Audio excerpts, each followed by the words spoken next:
আসসালামু আলাইকুম ওয়া রাহমাতুল্লাহি ওয়া বারাকাতুহু। ইন্নাল হামদালিল্লাহ নাহমাদুহু ওয়া নুসাল্লি আলা রাসূলিহিল কারীম। সুপ্রিয় দর্শক, দেশের বাইরে যে যেখান থেকে এই মুহূর্তে আমাদের সাথে যুক্ত হয়েছেন সবাইকে স্বাগত জানাচ্ছি। আমি ওবায়দুল্লাহ আল কাফি।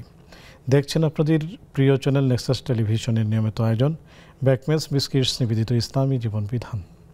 সরাসরি সম্প্রচারিত আয়োজন শুরু করছি মহান রব্বুল আলামিনের পবিত্র নামে। বিসমিল্লাহির রহমানির রহিম। যিনি এক এবং অদ্বিতীয় পরিচিতার শানি, সুবহানাল্লাহি ওয়া বিহামদিহি আদাদা খালকিহি ওয়া রিদা নাফসিহি ওয়া জিনাতা আরশিহি ওয়া মিদাদা কালিমাতিহি। রাসূল করিম সাল্লাল্লাহু আলাইহি ওয়াসাল্লামের শানি পড়ছি আল্লাহুম্মা সাল্লি ওয়া সাল্লিম আলা আবদিকা ওয়া হাবিবিকা মুহাম্মাদিন ওয়া আলিহি ওয়া সাহবিহি আজমাইন। সুপ্রিয় দর্শক, অন্যান্য দিনের মতো আজকের প্রোগ্রামটিও শুরু হয়ে গেল। আজকে আমরা আলোচনা করব ইসলামের আলোকে শত্রু এবং মিত্র। এই বিষয়টি নিয়ে আলোচনা করার জন্য স্টুডিওতে আমন্ত্রিত হয়েছেন খ্যাতিমান ইসলামিক স্কলার, আমাদের অত্যন্ত শ্রদ্ধাভাজন ব্যক্তিত্ব শেখ ডক্টর হাফেজ ABM হিজবুল্লাহ হাফিজাহুল্লাহ। চলুন আমরা শেখের সাথে সালাম বিনিময় করে নিচ্ছি। আসসালামু আলাইকুম ওয়া রাহমাতুল্লাহ। আসসালাম ওয়া রাহমাতুল্লাহ। শেখ, কেমন আছেন? আলহামদুলিল্লাহ। আপনি অনেক ব্যস্ততার মধ্যে আমাদেরকে সময় দিচ্ছেন, অনেক কষ্ট করে আমাদের মাঝে এসেছেন, এজন্য নেক্সাস পরিবারের পক্ষ থেকে অনেক অনেক শুকরিয়া জানাচ্ছি। আমিও জানাই সবাই ব্যস্ততার মধ্যে সময় করেও আমাদেরকে দেখছেন, এই জন্য সবাইকে আন্তরিক মোবারকবাদ। জাযাকুমুল্লাহু খায়রান। সুপ্রিয় দর্শক, আপনাদেরকে প্রীতি ও শুভেচ্ছা জানাচ্ছি যারা কষ্ট করে এই প্রোগ্রামটি উপভোগ করছেন এবং নেক্সাসের পর্দায় চোখ রেখেছেন। সুপ্রিয় দর্শক, কথা বাড়াবো না, আমরা সরাসরি আলোচনায় চলে যাব। যাওয়ার আগে জানিয়ে দিচ্ছি, স্ক্রিনে দেখানো হচ্ছে একটি নাম্বার, তা ব্যবহারের মাধ্যমে এই আয়োজনের সাথে আপনিও যুক্ত হয়ে যাবেন এবং অজানা বিষয়গুলো জেনে নেবেন। একই সাথে ফেসবুক এবং ইউটিউবে সরাসরি সম্প্রচারিত হচ্ছে আয়োজন, সেখানে মূল্যবান কমেন্টস করে আমাদের সাথেই থাকবেন। চলুন আমরা শায়েখের কাছেই চলে যাচ্ছি, কে আমাদের শত্রু কে আমাদের বন্ধু জানতে। শায়েখ যদি বলতেন। জি, নাহমাদুহু ওয়া নুসাল্লি আলা রাসূলিহিল কারীম, আম্মা বা'দ। আসলে শত্রু মিত্র জানার কতগুলো পদ্ধতি আছে। অনেক সময় মিত্র বেশে শত্রু থাকে, আবার শত্রু অনেক সময় মিত্রের কাজ করে। তো ইসলামের আলোকে কাকে শত্রু বলা হবে আর কাকে মিত্র বলা হবে, এটা ছোট্ট কথায় বলা সম্ভব না। এতটুকু বলা যায় যে যিনি অপরের কল্যাণ কামনা করেন, কল্যাণকামী হিতাকাঙ্ক্ষী, তাকে মিত্র বলা যায়, বন্ধু।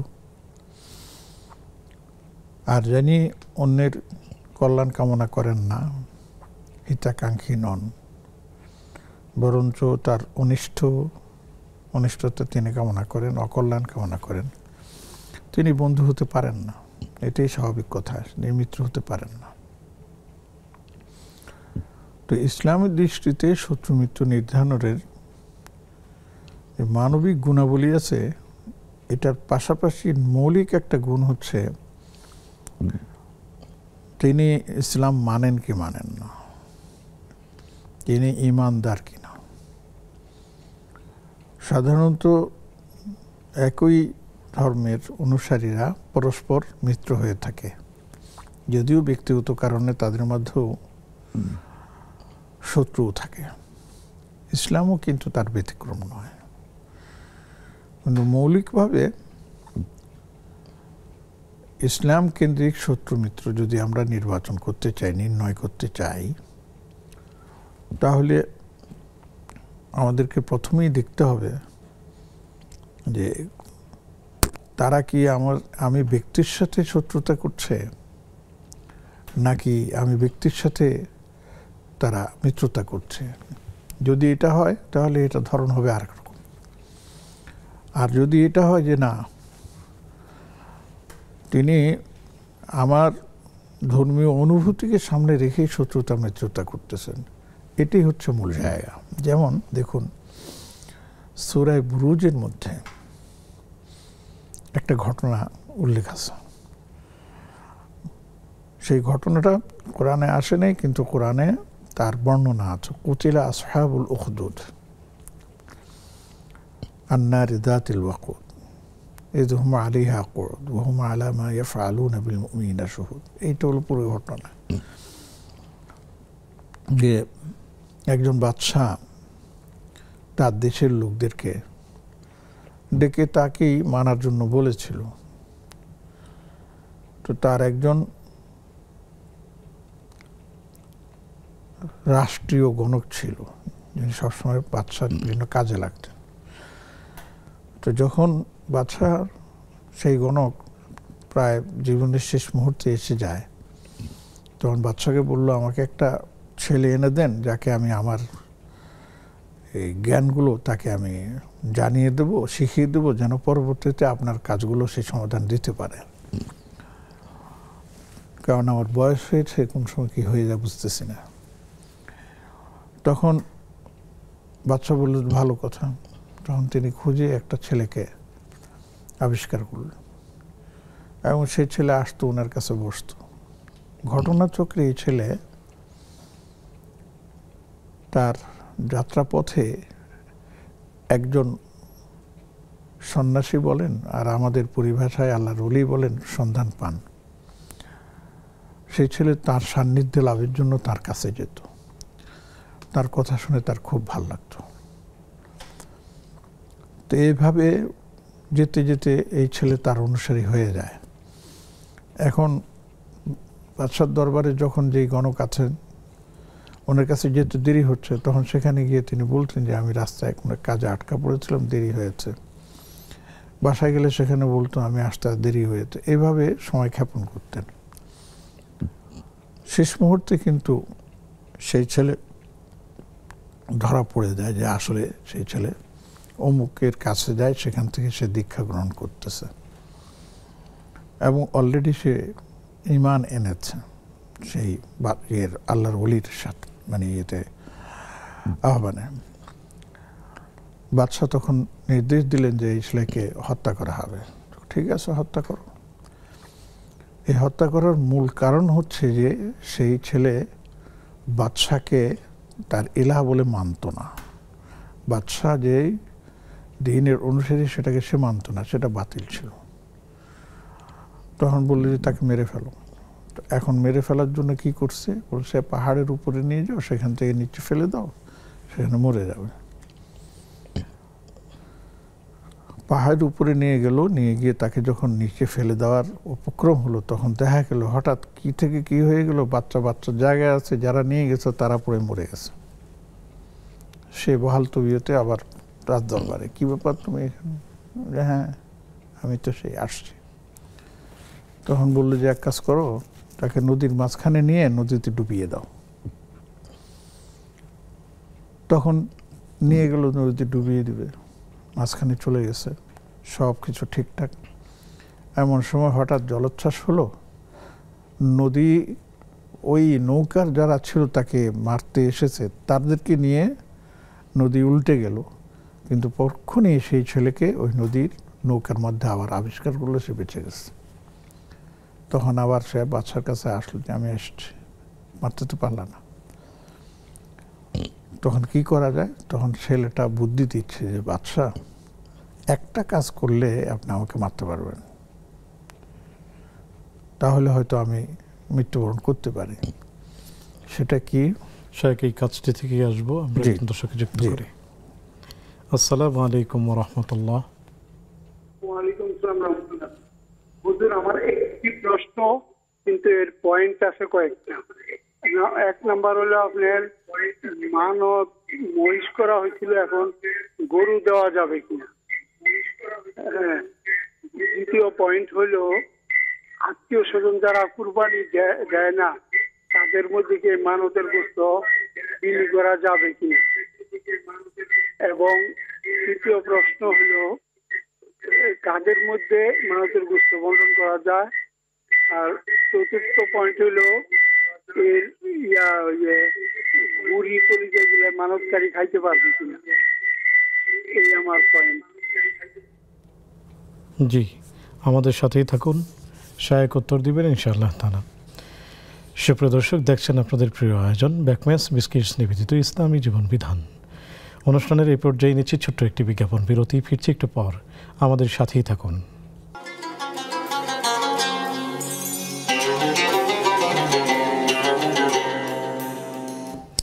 আসসালামু আলাইকুম ওরহমতুল্লাহি ওয়া সুপ্রিয় দর্শক, বিরতির পর সাদর আমন্ত্রণ জানাচ্ছি আপনাদের প্রিয় আয়োজন ব্যাকম্যাচ বিস্কিটস নিবেদিত ইসলামী জীবন বিধানে। আলোচনা করছেন অধ্যাপক ডক্টর হাফেজ ABM হিজবুল্লাহ হাফিজাহুল্লাহ। সাথে আছে আমি ওয়াইদুল্লাহ আল কাফি। আলোচনা চলছে ইসলামের আলোকে শত্রু এবং মিত্র। সেই সাথে পেয়েছে আপনাদের বেশ কিছু প্রশ্ন, সেগুলো শেখের কাছ থেকে জানবো। তবে আগে আমরা আলোচনাটা শুনে আসি। শেখ বলছিলেন সর্বশেষ বালক তাকে একটি বুদ্ধি শিখিয়ে একটা ফর্মুলা দিল আর কি, যেটা আপনি আমাকে মারতে পারবেন একটা শর্তে। সেটা হচ্ছে আপনি যখন আমাকে মারার প্রস্তুতি নেবেন তখন বলবেন বিসমি রব্বি হাযাল গুলাম। এই ছেলে যিনি রব তার নামে তাকে হত্যা করতেছে, তাহলে পারবেন, এছাড়া পারবেন না। আর এই জন্য একটা সমাবেশের ঘোষণা করুন যেখানে সবাই দেখবে। তো বাসা বললে ঠিক আছে, বিশাল আয়োজন করলো, চারিদিকে মানুষ আর মানুষ, লোকে লোকারণ্য। এবং ঠিকই তাকে উদ্দেশ্য করে জল্লাদ সেই বাক্য, যে বাক্যটা সেই ছেলে শিখিয়ে দিয়েছিল, বিসমি রব্বি হাযাল গুলাম, অর্থাৎ এই বাচ্চার যিনি রব তার নামে, সোজা কথা আল্লাহর নামে করে মারছে, বাচ্চা মারা গেছে। আর সাথে সাথে উপস্থিত যত মানুষ ছিল সবাই তখন ঈমান আনলো যে আমরা এই বাচ্চার যিনি রব আমরা তার উপর ঈমান আনছি। এতে করে বাচ্চা খেপে গেল। বাচ্চা খেপে গিয়ে পরবর্তীতে প্রোগ্রাম করলো যে যারা বাচ্চাকে এলা মানবে না, কথা শুনবে না, তাদেরকে আগুনে পোড়ানো হবে, আগুনে ফেলে দেওয়া হবে। বিশাল আগুন কুণ্ডলী করা হলো।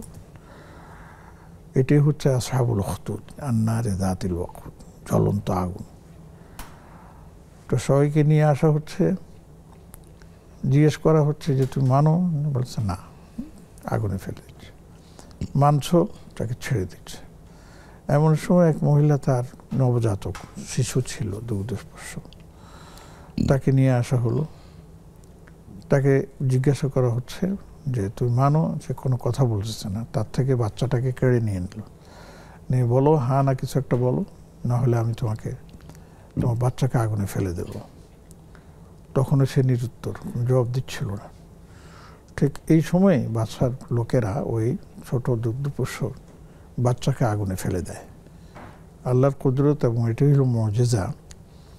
তখনই সেই বাচ্চা আগুনের কুণ্ডলীর উপরে দাউ দাউ করছে, সেখানে দাঁড়িয়ে বলতেছে, মা খবরদার, এই বাচ্চার কথা শুনবে না, এ জালেম, এর কথা ঠিক না। তুমি আগুনে পুড়লেও তুমি হকের উপরে থাকো, তুমি আল্লাহকে স্বীকার করো। এই ঘটনাটাই আল্লাহ পাক সূরা বুরুজের মধ্যে নিয়ে আসছেন এবং বলেছেন কেন তারা এই অন্যায় কাজটা করলো। ওয়ামা নাকামু মিনহুম ইল্লা আন ইউমিনু বিল্লাহিল আজিজিল হামিদ। এক আল্লাহ পরাক্রমশালী, প্রশংসিত, তার উপর ঈমান আনার কারণেই এই বাদশাহ এদেরকে হত্যা করেছে। তো এখান থেকে আমরা দেখতে পাচ্ছি যে এই মানুষগুলোকে হত্যা করার বা তাদের সাথে বিদ্বেষ পোষণ করার মূল কারণ ছিল ঈমান। সেই সূত্রে আমরা এখন বলতে পারি, কেউ যদি আমার ঈমানের কারণে আমাকে অপছন্দ করে, তাহলে সেই হচ্ছে আমার আসল শত্রু। আর কেউ যদি আমার ঈমানের কারণে আমাকে পছন্দ করে, সেই হচ্ছে আমার মিত্র। এই জন্য দেখা যায় অনেক সময় অমুসলিমরাও মিত্রের ভূমিকা পালন করে, বন্ধুর ভূমিকা পালন করে। ধর্মীয় বিষয়টা তখন গৌণ হয়ে যায় এবং সেটা বাধা হয়ে দাঁড়ায় না।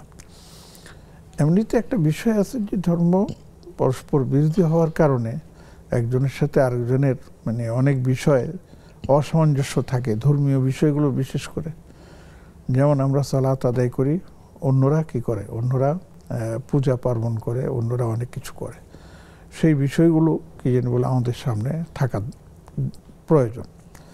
তো এইখান থেকেই আমরা দেখতে পাই যে ইসলামের আলোকে শত্রু মিত্র আপনার নির্ণয় করার মূল এই উৎস হচ্ছে এবং ভিত্তি হচ্ছে আমার দিন। যে আমার ধর্মকে সামনে রেখে আমার সাথে ভালো ব্যবহার করবে সে আমার মিত্র হতে পারবে, আর যে আমার ধর্মকে সামনে রেখে আমার সাথে বিদ্বেষ, ঘৃণা ইত্যাদি পোষণ করবে সে আমাদের ঘৃণার পাত্র হবে এবং সে আমার মিত্র হতে পারবে না, সে হবে আমার শত্রু। জাযাকুমুল্লাহু খাইরান। শেখ, আমরা একজন দর্শককে যুক্ত করতে চাচ্ছি। আসসালামু আলাইকুম ওয়া রাহমাতুল্লাহ। ওয়ালাইকুম আসসালাম রাহমাতুল্লাহ। হুজুর, আমার ছেলে অসুস্থ, 3 বছর ধরে পেটে ব্যথা, ঢাকা অনেক ডাক্তার দেখাইছি, অনেক হুজুরও দেখাইছি, ব্যথা তো কমে না। অনেক ডাক্তারের জবাব দিতে ঢাকা থেকে আমি বাড়িতে নিয়ে এসে অনেক কি করা হুজুর।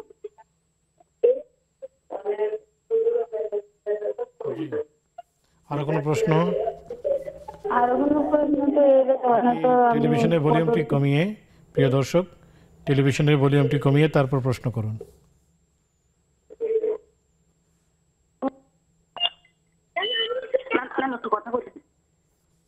জি আসসালামু আলাইকুম। জি, প্রশ্নটি করুন। আচ্ছা, আমি স্যার কাছে প্রশ্ন হলো, মানে এটা পারিবারিক আর কি, আমার দুই সম্পর্কে একটা বোনের হাজবেন্ড মারা গেছে, এখন বড় বোনও বিধবা, কিন্তু দুলাভাইটা অসুস্থ, ইউনাইটেডে ওখানে সার্জারি হয়েছে, তবুও সুস্থ মানে হইলে তো একজন সঙ্গী লাগে। এখন বড় বোনের হাজবেন্ড মারা গেছে 17 বছর, তো অনেকে বলতেছে আর কি ওনাকে, বড় বোনকে কি বিয়ে মানে ওনার সাথে বিয়ে দেওয়া যাবে কি না। প্রশ্নটা একটু খারাপ লাগে, তবুও মানে ওদের পারিবারিক মানে বন্ধনটা বা পরিবারের সৌন্দর্যের জন্য আর কি প্রশ্নটা করা হুজুর। তো যাই হোক, এটা আমার প্রশ্নটা ঠিক হয়েছে কি না জানি না, আপনারা একটু উত্তর দিলে উপকৃত হবো। আচ্ছা, আসসালামু আলাইকুম রহমতুল্লাহ। আমাদের সাথেই থাকুন, শেখ উত্তর দিবেন ইনশাআল্লাহ তাআলা। শেখ, আমরা প্রথম দর্শক আমাদের কাছে জানতে চেয়েছিলেন যে আসলে মান্নত কি জিনিস, গরু দিয়ে মান্নত দেওয়া যায় কিনা? আসলে মান্যতটা হচ্ছে কোনো একটা বিষয় মানুষ যখন ঠেকে যায় বা কোনো এক জিনিস পাওয়া না পাওয়ার আশা করে, তখন সে বলে যে যদি আমার এই কাজটা হয় তাহলে আমি একটা গরু কোরবানি দেব, জবাই করব। কেউ অসুস্থ, তখন বলে যে অমুক যদি সুস্থ হয়ে যায় তাকে আমি তার বিনিময়ে আমি একটা ছাগল জবাই করে দেব। আবার আরেকটা আছে মান্যত, জানের বদলে জান দেওয়া হয়। তো এই মান্যতের গোশত গরিব দুঃখী ছাড়া অন্যরা খেতে পারবে না, ধনী এবং যারা দিবেন তারাও এটা ভোগ করতে পারবেন না। এবং এই মান্যতটা আপনি ছাগল দিয়েও করতে পারবেন, উট দিয়েও করতে পারবেন, গরু দিয়েও করতে পারবেন, এতে কোনো সমস্যা নেই। মানে আপনি যেটা নিয়ত করবেন, মান্যতটা আসছে নিয়ত থেকে, যেটা নিয়ত করবেন সেটা দিয়েই আপনাকে সে মান্যতটা কি করতে হবে, পুরা করতে হবে। মান্যতের গরুর গোশত কি আত্মীয় স্বজনের মধ্যে বিলি করা যাবে কিনা? হ্যাঁ, এটা আমি উত্তর বলে দিচ্ছি। আত্মীয় স্বজন যদি তারা সচ্ছল হয় তাহলে তারা খেতে পারবে না। হ্যাঁ, আত্মীয় স্বজনের মধ্যে যারা দুর্বল আছে, দরিদ্র আছে, হয়তো দরিদ্র আছে, তারা খেতে পারবে না। কাদেরকে মান্যতের গোশত দেওয়া যায়? ওই যে অভাবী, গরিব, দরিদ্র। হ্যাঁ, তাদের। জাযাকুমুল্লাহু খাইরান। শেখ, ছেলে অসুস্থ, পেটে ব্যথা কোনোভাবেই সারছে না, পরামর্শ চেয়েছেন যে কি করতে পারে? আমরা তো ডাক্তার না, এটা ডাক্তারের বিষয়। ডাক্তার দেখিয়েছেন কিন্তু কোনো সমস্যার সমাধান হচ্ছে না, তো নতুন আরেকজন ডাক্তার দেখান। কত রকমেরই ডাক্তার আছে, হোমিওপ্যাথি আছে, অ্যালোপ্যাথি আছে, হেকিমি আছে ইত্যাদি। তবে হ্যাঁ, আমি একটা রুকিয়া দিতে পারি। আল্লাহ যদি এই রুচিলা ওনাকে, বাচ্চাকে ভালো করে, একটা গ্লাসে পানি নেবে, পানি নিয়ে এর নাম কি দুরূদ শরীফ পড়বে 3 বার, আল্লাহুম্মা সাল্লি ওয়া সাল্লিম আলা নবিয়িনা মুহাম্মদ 3 বার পড়ে সূরা ফাতিহা পড়বে। সূরা ফাতিহা পড়ে সূরা ফাতিহা পানিতে দম করে দেবে। 1 বার, 2 বার, 3 বার, কেউ 7 বার পর্যন্ত পড়েন, পড়ে দম করে দেবে। এরপরে আবার 3 বার আপনার দুরূদ শরীফ পড়বেন, পড়ে পানির মধ্যে ফু দিবেন। এই পানিটাই শেফার নিয়তে বাচ্চাকে অল্প অল্প করে চামচ দিয়ে খাওয়াবে এবং নিয়ত করবে যে আল্লাহ তোমার কালামের বরকতে আমার বাচ্চাটাকে শেফা দিয়ে দাও। এই আমলটা করতে পারে না। আর এর পাশাপাশি আমি বলি যে আপনার এলাকায় ভালো কোনো বিজ্ঞ আলেম যদি থাকেন তার থেকেও পানি পড়া নিতে পারেন বা তার থেকেও আমল নিতে পারেন, সেটার উপরে আমল করলে হয়তো বা আল্লাহ পাক ইনশাআল্লাহ এর দ্বারা শেফা দিতে পারেন ইনশাআল্লাহ তাআলা। শেখ, আমরা একজন দর্শককে যুক্ত করছি। আসসালামু আলাইকুম রহমতুল্লাহ। জি, কে আছেন? আমি রাশিদা বলছি রাজবাজার থেকে। আমার একটা প্রশ্ন হচ্ছে যে যখন আমরা উমরায় যাই তখন কাবা ঘরে যে নামাজ পড়লে 1 লক্ষ রাকাত নামাজের সওয়াব হয়, আর আমরা যদি ইসে বসে পড়ি, যেহেতু আমরা মহিলারা হোটেলে বসে পড়ি, তাহলে কি আমরা 1 লক্ষ রাকাতের সওয়াব পাবো? জি প্রিয় বোন, আমাদের সাথে থাকুন, শায়েক উত্তর দিবেন ইনশাআল্লাহ তাআলা। সুপ্রিয় দর্শক, দেখছেন আপনাদের প্রিয় আয়োজন ব্যাকম্যানস বিস্কিটস নিবেদিত ইসলামী জীবন বিধান। সময় হলো আরও একটি বিজ্ঞাপন বিরতিতে যাবার, ফিরছি একটু পর, আমাদের সাথেই থাকুন।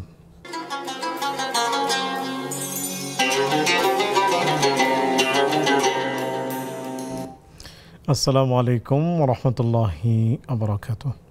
সুপ্রিয় দর্শক, বিরতির পর সাদর আমন্ত্রণ জানাচ্ছি আপনাদের প্রিয় আয়োজন ব্যাকম্যানস বিস্কিটস নিবেদিত ইসলামী জীবন বিধানে। আলোচনা করছেন অধ্যাপক হাফেজ ডক্টর ABM হিজবুল্লাহ হাফিজাহুল্লাহ। সাথে আছি আমি ওবায়দুল্লাহ আল কাফি। আলোচনা চলছে ইসলামের আলোকে শত্রু মিত্র। সেই সাথে পেয়েছি আপনাদের বেশ কিছু প্রশ্ন, জানতে চলে যাচ্ছি সরাসরি শেখের কাছে। শেখ, স্বামী মারা গিয়েছে বড় বোনের, স্বামীর ভাই পরবর্তীতে তাকে বিয়ে করতে পারবেন কিনা? বড় বোনের স্বামী মারা গেছে, এখন স্বামীর ভাই মানে দেবর হোক অথবা ভাসুর যেটি হোক তাকে বিয়ে করতে পারবে না? হ্যাঁ পারবে, কেন পারবে না? এর মধ্যে তো কোনো মাহরামের সম্পর্ক নেই। জাযাকুমুল্লাহু খায়রান। শেখ, আমরা উমরায় গিয়ে থাকি, তো কাবায় নামাজ পড়লে 1 রাকাতে 1 লক্ষ নেকি পাওয়া যায়। সেটি কি হোটেলে বসে, যেহেতু মহিলাদের কাবা চত্বরে দাঁড়ানো যায়, সেই ক্ষেত্রে অনেকেই চান একটু আড়ালে দাঁড়াতে, তো এখন হোটেলে যদি বসে সেই নামাজ পড়েন তাহলে কি 1 লক্ষ নেকি পাবে কিনা? আলহামদুলিল্লাহ, আল্লাহ পাকের খাজানা অফুরন্ত। আল্লাহ 1 লক্ষ কেন, উনি যে বাইতুল্লাহর সামনে সরাসরি দাঁড়াতে পারতেন, সেটাকে তিনি ঘরে নামাজ পড়াটা উত্তম। রাসূলুল্লাহ সাল্লাল্লাহু আলাইহি ওয়াসাল্লাম মেয়েদের সম্পর্কে বলা হয়েছে ওবুয়ুতুহুন্না খায়রুল্লাহুন্না, মসজিদে আসতে নিষেধ নাই, কিন্তু ঘরে তাদের নামাজ পড়াটা হচ্ছে উত্তম। নবীজির এই হাদিসকে অনুসরণ করে তারা ঘরে নামাজ আদায় করছেন। অবশ্যই আল্লাহ পাক তাকে 2 রকমের সওয়াব দিবেন। 1 রকমের সওয়াব হলো যে 1 লক্ষ তিনি পাবেন, এবং এটা বাইতুল্লাহর সামনে কথা বলা হয়েছে। এটা নিয়ে ওলামা একরাম বলেছেন যে কাবা শরীফ অর্থাৎ মক্কা শরীফের যে হেরেমের এরিয়া আছে, সে হেরেমের এরিয়ার মধ্যে যে কেউ নামাজ পড়বে, মসজিদে হোক, ঘরে হোক, বা আপনার ইয়েতে হোক, মানে বাইতুল্লাহ শরীফে, 1 লক্ষ সওয়াব তারা পেয়ে যাবেন ইনশাআল্লাহ। তো সওয়াব তো জামাতের ভিন্ন কথা। আর মহিলাদের ব্যাপারে তারা যেহেতু আল্লাহ রাসূলের নির্দেশ মেনে ঘরে আদায় করার চেষ্টা করতেছেন, এই জন্য তারা ওই সওয়াবও পাবেন। আর পাশাপাশি নবী সাল্লাল্লাহু আলাইহি ওয়াসাল্লামের এই হাদিস উপর আমল করার কারণে এর জন্য তারা আরও অতিরিক্ত সওয়াব প্রাপ্ত হবেন ইনশাআল্লাহ। ইনশাআল্লাহ তাআলা। অনেক শুকরিয়া, জাযাকুমুল্লাহ। আমরা একজন দর্শককে যুক্ত করছি। আসসালামু আলাইকুম রাহমাতুল্লাহ। ওয়ালাইকুম আসসালাম। জি, আমি 2টি প্রশ্ন করব। একটি হলো যে আলহামদুলিল্লাহ কোরআন তেলাওয়াত করি, সূরা ফাতিহা পড়ি শুরুতে, তারপরে তেলাওয়াত শুরু করি, কিন্তু এখন শুনছি যে আপনার দরুদ শরীফ না পড়লে হবে না। কোনটা ঠিক, এটা আমি একটু জানতে চাচ্ছি সম্মানিত শায়েখের কাছে। আরেকটি বিষয়, সেটি হলো যে আলহামদুলিল্লাহ কোরআন নামাজের সময় যে আমরা সূরা মিলাই সূরা ফাতিহার পরে, তো তখন খুব ইচ্ছা করে আপনাদের সবার মতন অনেক বড় বড় সূরাগুলা পড়তে। তো আমি যেমন ধরেন সূরা ওয়াকিয়া, রহমান, সূরা ইয়াসিন, মুলক, এগুলা পড়তে পারি, কিন্তু খুব ভয় লাগে আল্লাহর কাছে যে ভুল হয়ে গেলে। তো আমি যেমন ফর এক্সাম্পল আমি বলি যে সূরা ইয়াসিন আমি 9 আয়াত পর্যন্ত পড়ি। তো এখন মেনে অন্যগুলো আমার ভয় লেগে যায়, কিংবা সূরা ইয়াসিনের সময় ভয় লেগে যায় ভুল হয়ে যায় কিনা। তো মিনিমাম কত কত আয়াত পড়তে পারবো নামাজে, এটাই জানার জন্য। আসসালামু আলাইকুম। আমাদের সাথেই থাকুন। ওয়ালাইকুম আসসালাম। আমাদের সাথেই থাকুন, শায়েখ উত্তর দিচ্ছেন ইনশাআল্লাহ তাআলা। শেখ, আপনি যেমনটি শুনলেন, সূরা ফাতিহা পড়ে আমাদের প্রিয় বোন নিয়মিত কোরআন পড়েন, এটি অনেক সৌভাগ্যের ব্যাপার। তো তিনি সূরা ফাতিহা পড়ে তারপর কোরআনুল কারীম তিলাওয়াত শুরু করেন। এখন শুনছেন যে দুরূদ শরীফ না পড়লে তিলাওয়াত হবে না, এই বিষয়টি আসলে কেমন? আসলে উনি যেটা শুনেছেন এটা সঠিক না, 1 নম্বর। 2 নম্বর, তিনি যে আমলটা করেন সূরা ফাতিহার সাথে, এটাও উনি এটা নিজের থেকে করেন, এটা কারো থেকে শুনেছেন কিনা আমি জানি না। যদি শুনে থাকেন যে কোরআন তেলাওয়াতের আগে সূরা ফাতিহা পড়ে নিতে হবে, তাহলে এটাও সঠিক না। তবে সূরা ফাতিহা এটা কোরআনের একটা অংশ এবং চমৎকার একটি সূরা, আমল করলে কোনো আপত্তি নেই, এখানে গুনাহ হবে না। কিন্তু এটা জরুরি মনে করা হয় তাহলে বেদাত হওয়ার সম্ভাবনা আছে। 1, এই জন্য মাঝে মাঝে বাদ দিয়ে পড়া উচিত। 2 নম্বর হচ্ছে যে কোরআনে কারীম তেলাওয়াতের অনেকগুলো আদব আছে। ইমাম নবী রাহমাতুল্লাহ আলাইহি সেই আদবগুলো বর্ণনা করেছেন, যেমন উযুর সাথে বসা, তারপর কিবলামুখী হয়ে বসা, আতর মেখে বসা ইত্যাদি। এর মাধ্যমে মানে এগুলো আমি আল্লাহর কালাম পড়তে যাচ্ছি, সুবহানাল্লাহ, আল্লাহর কথার সাথে কথা বলতে যাচ্ছি, তো আমি তো একটু ভালো পজিশনে যাব। এখন এইটার মধ্যেও এটাও আছে যে সূরা এর নাম কি আপনার এর নাম কি যে দুরূদ শরীফ পড়ে শুরু করা, এটাও বলা হয়েছে আদবের অন্তর্ভুক্ত। এটা জরুরি না যে এটা না হলে হবে না। আল্লাহ রাব্বুল আলামিন কোরআনে কারীম তেলাওয়াতের ক্ষেত্রে যেটা আমাদেরকে নির্দেশনা দিয়েছেন সেটা হচ্ছে ফাইদা কারাআতাল কুরআন ফাস্তাইজ বিল্লাহি মিনাশ শাইতানির রাজিম। কোরআন কারীম পড়ার যখন ইচ্ছা আপনি করবেন যে এখন তেলাওয়াত করব, শুরু করব, তখন বলা হয়েছে যে প্রথমে আপনি আউযু বিল্লাহি মিনাশ শাইতানির রাজিম পড়ে নেন, তারপর আপনি শুরু করে দেন, কোনো অসুবিধা নেই। সূরা ফাতিহা না পড়লেও শুরু করতে পারবেন, দুরূদ শরীফ না পড়লেও শুরু করতে পারবেন। 1, 2 নম্বর হচ্ছে যদি সূরা শুরুতে শুরু করেন, যেমন নাকি আপনি সূরা কাহাফ তেলাওয়াত করবেন, তখন আপনি কি করবেন? আউযু বিল্লাহি মিনাশ শাইতানির রাজিম বিসমিল্লাহির রহমানির রহিম বলে আলহামদুলিল্লাহিল্লাযী আনজালা আলা আবদিল কিতাব ওয়া লাম ইয়াজআল লাহু ইওয়াজা শুরু করবেন, কোনো অসুবিধা নেই। এখানে সূরা ফাতিহা পড়া জরুরি না, আপনি যদি আগে পড়ে থাকেন সেটা ভিন্ন কথা। এটা হলো মূল কথা। অতএব যারা বলেছে যে দুরূদ শরীফ না পড়লে তেলাওয়াত হবে না, এটা ভুল, শুদ্ধ নয়। হ্যাঁ, আপনি কোরআন কারীম তেলাওয়াতের প্রস্তুতি হিসাবে আপনি যদি আগে দুরূদ শরীফ কয়েকবার পড়ে নেন, এটা হচ্ছে আদব। জি, এটা করা যেতে পারে। শুকরিয়া, জাযাকুমুল্লাহ। প্রশ্ন আছে, তবে একজন দর্শককে যুক্ত করছি। আসসালামু আলাইকুম ওয়া রাহমাতুল্লাহ।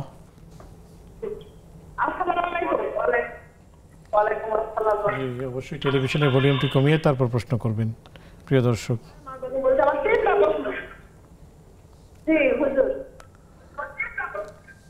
আমি সায়মা বেগম বলছি চাঁপাইনবাবগঞ্জ থেকে। টেলিভিশনের ভলিউমটি কমিয়ে তারপর প্রশ্ন করুন প্রিয় দর্শক। হুজুর, আমার 3টা প্রশ্ন। যে আল্লাহুম্মা আজিরনি মিনান নার, এটা কখন পড়বো বা পড়া উচিত? আর এই যে ফায়দুল ইস্তিগফার কহে, এটা একটা। জি। আর বেতর নামাজে যে 2 রাকাত পড়ার পরে 8টাই হাতে বলবে নাকি? আর এই যে ফায়দুল ইস্তিগফার বলে, ওটা মানে কোন সময় পড়বো? জি, আমাদের সাথেই থাকুন প্রিয় দর্শক, শেখ উত্তর দিবেন ইনশাআল্লাহ তাআলা। শেখ বড় বড় সূরা পড়তে মনে চায় কিন্তু পারি না। আসলে মূলত কয় আয়াত করে পড়তে হবে, যেমন ফজরে একটু লম্বা কেরাত পড়াটা সুন্নাহ, তো সেই ক্ষেত্রে কত আয়াত পড়লে সেই সুন্নাহটা পালিত হবে? আসলে যে কোনো নামাজের, কোনো সালাতের সূরা ফাতিহার সাথে পরবর্তী সূরা পড়তে হয়। কমপক্ষে ছোট আয়াতগুলো যদি হয় তাহলে 3 আয়াত পড়তে হবে, আর যদি বড় আয়াত হয় 1 আয়াত হলে হয়ে যাবে। যেমন কেউ সূরা ওয়াল আসর দিয়ে পড়ে 2 আয়াত 3 আয়াত, কেউ সূরা কাউসার দিয়ে পড়ে, হতে পারে। আবার কেউ সূরা কাফিরুন দিয়ে পড়ে 6 আয়াত ইত্যাদি। তো আমাদের মহতারামা যে প্রশ্নটি করেছেন, আমি এটাকে অত্যন্ত অ্যাপ্রিসিয়েট করি এবং ওনাকে উৎসাহিত করি। ভয় পাবেন না, ভয়ে যদি পেয়ে যান তাহলে পড়তে তো পারবেন না। আপনার যদি সূরা ইয়াসিন মুখস্থ থাকে, আপনি নিয়মিত সেই ইয়াসিন ফজরের উপরে বা অন্য সময় তেলাওয়াত করে থাকেন, তাহলে আপনি নামাজেও সেটা তেলাওয়াত করতে পারেন। যখন আপনি পড়তে থাকবেন, যখন মনে হবে যে একটু ভুল হচ্ছে বা একটু আর সামনে আসছে, তখন রুকুতে চলে যাবেন। রুকুতে গিয়ে দ্বিতীয় রাকাত শুরু করবেন পরের আয়াত থেকে। আর যদি মনে করেন পরের আয়াত মনে আসতেছে না, তো অন্য কোনো সূরা দিয়ে নামাজ শেষ করে নেবেন। এইভাবে আপনি সূরা এর নাম কি ইয়াসিন দিয়ে 2 রাকাত 3 রাকাত 4 রাকাত 2 রাকাত 4 রাকাত পড়তে পারবেন, কোনো অসুবিধা নেই। এমনকি ইচ্ছা করলে এই পুরা সূরা ইয়াসিন দিয়ে 1 রাকাত, আবার সূরা আর রহমান দিয়ে আরেক রাকাত, 2 সূরা দিয়ে 2 রাকাতও আপনি পড়তে পারবেন, কোনো অসুবিধা নেই। দেখুন হাফেজ সাহেব যারা আছেন তারা যে তারাবিতে পড়ান, কিভাবে পড়ান, এইভাবেই তো পড়ান। আলহামদুলিল্লাহ এখন মেয়েরাও অনেক হাফেজা হচ্ছে, তারাও নিজেরা যখন তেলাওয়াত করে নামাজ পড়ে তখন তারাও কিন্তু এইভাবে কোরআন কারীম তেলাওয়াত করতে পারে। অতএব আমি পরামর্শ দেব যে ভয়কে জয় করুন এবং আল্লাহর উপর সুপর্দ করে আল্লাহর কালাম পড়বেন, আল্লাহর কাছে খুব কায়মনোবাক্যে চাইবেন যে আল্লাহ আপনার কালামই তেলাওয়াত করতে চাই, নামাজের মধ্যে আপনার সাথে কথা বলতে চাই, আল্লাহ আপনি আমাকে সেই সুযোগ দিন এবং আমি যেন ঠিকভাবে পড়তে পারি সেই তৌফিক দিন। ইনশাআল্লাহ আল্লাহ পাকের পক্ষ থেকে সাহায্যপ্রাপ্ত হবেন ইনশাআল্লাহ তাআলা। অনেক অনেক শুকরিয়া শেখ, জাযাকুমুল্লাহু খায়রান। আমরা একটি বিরতি নিচ্ছি। সুপ্রিয় দর্শক, দেখছেন আপনাদের প্রিয় আয়োজন ব্যাকমেস বিস্কিটস নিবেদিত ইসলামী জীবন বিধান। সময় হলো আরও একটি বিজ্ঞাপন, বিরতিতে যাবার ফিরছি একটু পর, আমাদের সাথেই থাকুন।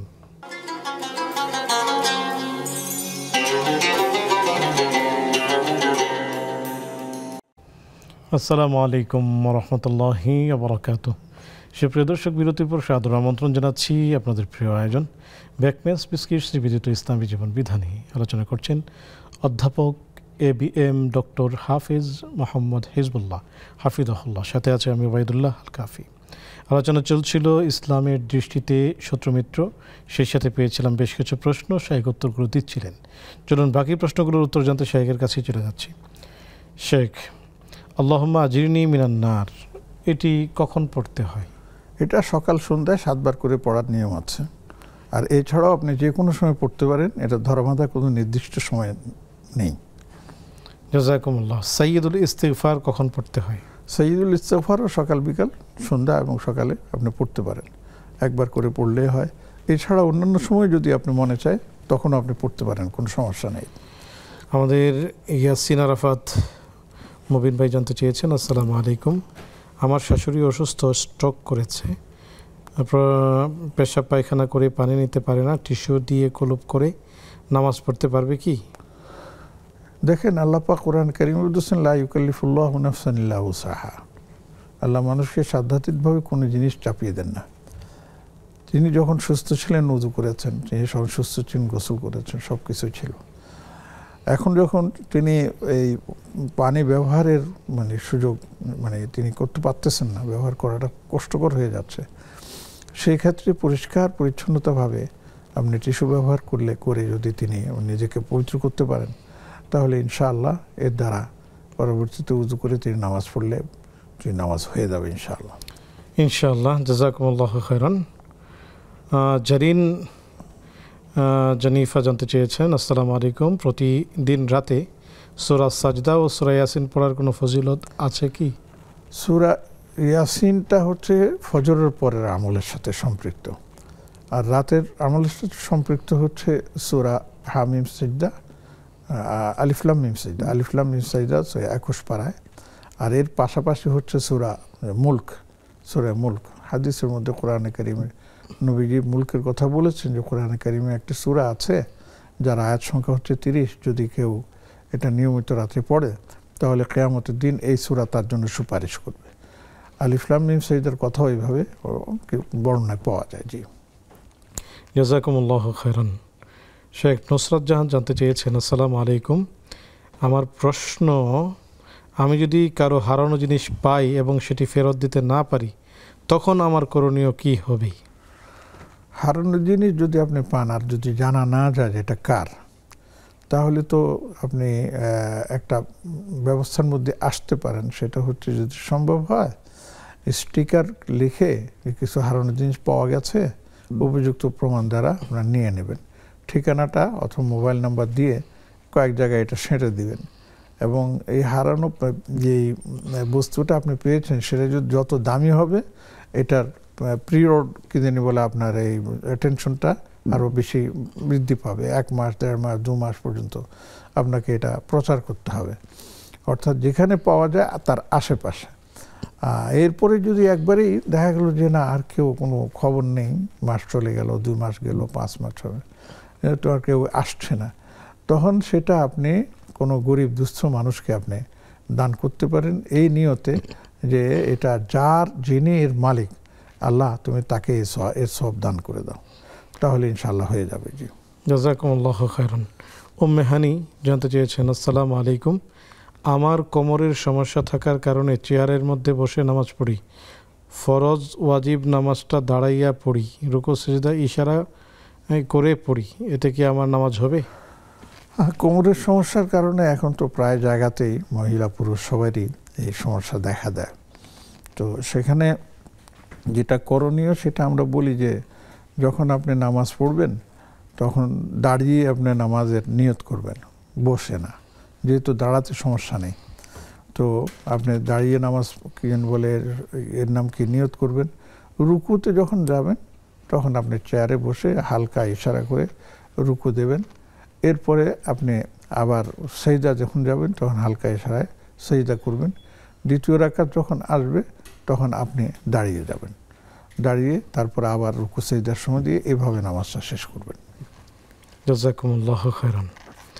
শেখ, ইসলামের আলোকে শত্রু মিত্র, এই জায়গায় ইব্রাহিম আলাইহিস সালাম উনি ওনার যে দুশমনকে চিহ্নিত করেছিলেন, এটার আসলে প্রক্রিয়াটা কি ছিল যদি বলতেন?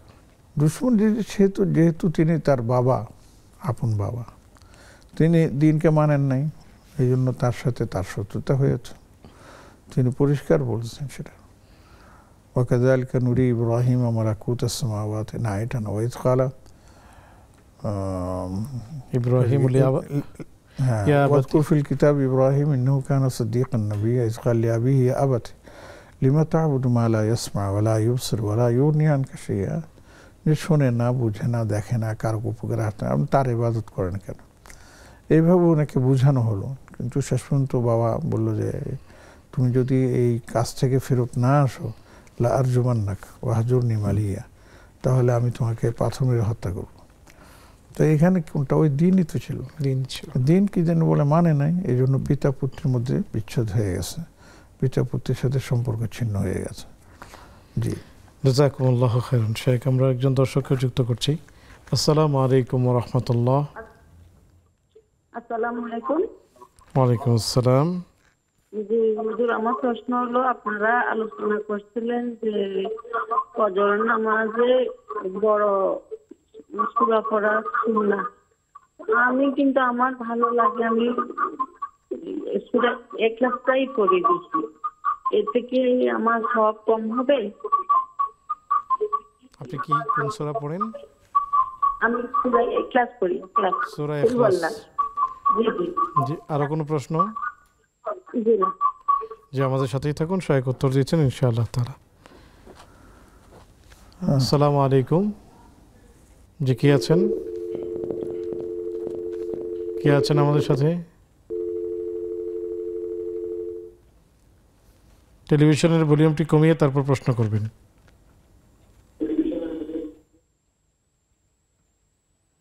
জি প্রিয় ভাই, প্রিয় দর্শক, কে আছেন? শেখ, আমরা পাচ্ছি না। শেখ, আপনি যেমনটি শুনলেন যে আমাদের এই বোন একটি বিষয়ে জানতে চেয়েছেন,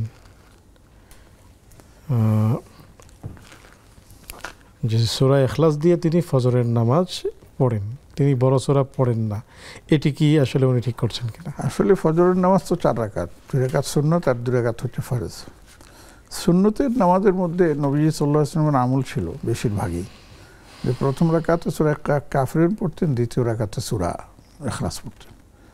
তো উনিও এটা আমল করতে পারেন সুন্নতের ক্ষেত্রে, আর ফরজের ক্ষেত্রেও যদি উনি আমল করেন তাহলে নামাজ হয়ে যাবে। কিন্তু যদি আর একটু বড় সূরা পড়তে পারেন তাহলে এটা তার জন্যই কল্যাণকর, অর্থাৎ তেলাওয়াত যত বেশি সওয়াব তত বেশি, এটি মনে রাখতে হবে। তেলাওয়াত যত কম সওয়াব কিছু কমে আসবে, এটাই স্বাভাবিক নিয়ম আর কি। আচ্ছা, মাঝখানে আরেকটা প্রশ্ন আপনি কেন জানি মনে আসছে, কোনো এক মানে আপনি জিজ্ঞেস করেছেন যে ভিতরের নামাজের দ্বিতীয় রাকাতে তাশাহুদ পড়া লাগবে কিনা। জি, এটা নিয়ে দুটো মত আছে। কেউ বলেছেন যে এক নিয়তেই 3 রাকাত পড়তে হবে, এক রাকাতে 3 রাকাত পড়তে হবে, তার মানে দ্বিতীয় রাকাতে তাশাহুদ নেই। তবে আমাদের দেশে প্রচলিত বিশেষ করে যারা হানাফের আছেন তাদের কাছে দ্বিতীয় রাকাতে আপনার তাশাহুদ পড়ে তৃতীয় রাকাতে উঠে তারপরে আপনার দোয়া কুনুত পড়ে তারপর তারা 3 রাকাত শেষ করবেন। জি জি শেখ, অনেক অনেক শুকরিয়া। ছোট্ট করে যদি বলতেন শত্রু মিত্র ইসলাম। ছোট্ট করে বললে এতটুকু বলবো যে দেখুন, আমাদের বন্ধু আমরা নির্বাচনের ক্ষেত্রে প্রথমে আমরা দিনকে মোকাদ্দম করব। এর অর্থ এই না যে অন্যান্য ধর্মাবলম্বীরা আমার বন্ধু হতে পারবে না, কিন্তু জিগরি বন্ধু যেটাকে আমাদের বলি সেটা করাটা বড় কঠিন।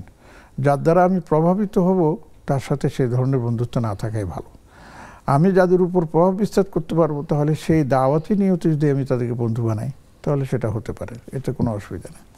অন্যথায় যদি আমি তার দ্বারা প্রভাবিত হই তাহলে আমার তো দিন নিয়েই বড় সমস্যায় পড়ে যেতে হবে।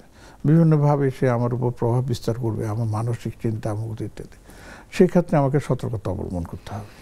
অনেক অনেক শুকরিয়া শেখ, জাযাকুমুল্লাহু খাইরান। ওয়া ইয়াকুম, আপনাদেরকে আমি সবার জন্য মঙ্গল কামনা করছি। সুপ্রিয় দর্শক, আপনাদেরকে অনেক অনেক শুকরিয়া যারা এ পর্যন্ত আমাদের সাথে ছিলেন।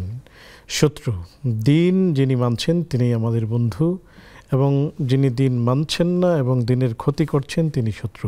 তবে শত্রু এবং মিত্র এই বিষয়টি নিয়ে আমরা ইনশাআল্লাহ তাআলা খুব ভালোভাবে বুঝে শুনে কার সাথে চলবো এবং কার সাথে চলবো না এই বিষয়টি আমরা সিদ্ধান্ত নেব।